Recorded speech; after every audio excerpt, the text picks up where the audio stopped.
The Great Lakes is continuing to deal with that flood threat, round after round of heavy rain. Not to mention, we still have some of that melting snow as temperatures continue to rise.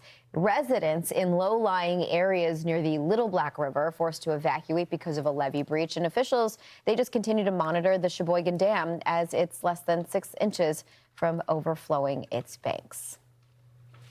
Let's bring in Fox Weather Correspondent Katie Byrne. She's joining us this morning from Cheboygan. It is an all-hands-on-deck thing, Katie. I mean, an issue for people living in northern Michigan. They've dealt with this all week as we've watched these rounds of severe weather move in, too. Yeah, and that water level that you just mentioned, less than 6 inches from the top of the dam, is an increase. We just got a 9 a.m. update where crews behind me are working to stabilize that dam, keep it from failing. But I believe this is the lowest number we've seen, a little over 5.5 inches left to go from the space between where the water is and the top of the dam. So that water level is still continuing to rise despite these efforts. They've got so much equipment that they've brought in to try to figure out a way to keep the water flowing in some way. They're running out of room. When you hear less than 6 inches, you can imagine that doesn't include just what it looks like. That water is gushing. So they brought in these big pipes to try to keep the water flowing in a different way. They've brought in 3,000-pound sandbags to try to fortify the edges of the dam, but they work in this ready, set, go phase when it comes to evacuations. And right now, based on that latest number, that would mean that we're in the set phase, which means people should have that go bag ready. If we get to 1 inch, that's when you're in the go phase and people should be leaving, because we'll be at risk of that dam failing and impacting all of the nearby neighborhoods, infrastructure, roadways, and things like that. That's why we've got this big effort underway. We spoke a little bit with Michigan's Department of Natural Resources Public Information Officer Lori Abel yesterday about what exactly is happening here.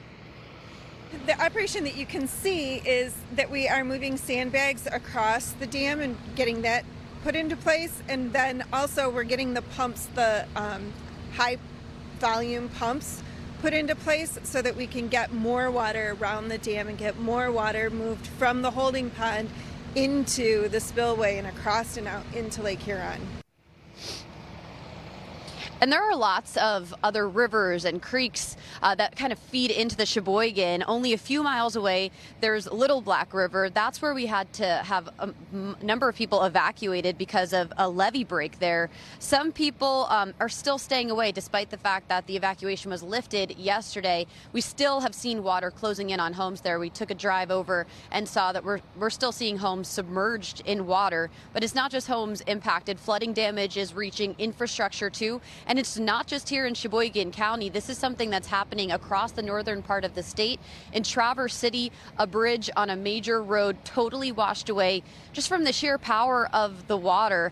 Road commission officials there think it could take up to 6 months to repair that. That's a road that sees 20,000 cars a day. So we're still in this right now. Even though we don't have actual rain coming down where we are, we still have all of that water kind of trickling down. So officials were putting that message out there. Just because we don't have rain in Cheboygan County at the moment doesn't mean that the rain that's hitting other places it isn't kind of trickling downstream and making its way to this dam here. So a lot to consider. That's why schools are closed for the rest of the week. And this is really still a very active scene here.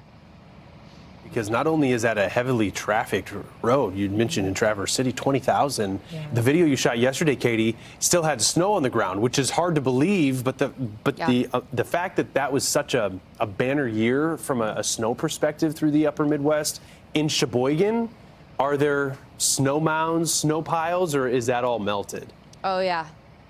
Even more snow here. Wow. And you can feel the temperature difference. It feels colder, and the snow mounds are huge compared to Traverse City. It was one of the first things I noticed when we got in. So a lot of snow still on the ground here that still has to melt. And, you know, we already have the snow melt rain combination causing lots of flooding here. Who knows? Might have flakes fly this weekend. Temperatures are going to be dropping back below freezing. That's why they say, I mean, got to wait till May for those temperatures to really warm up. All right. Fox Weather Correspondent Katie Byrne. Appreciate it from Cheboygan.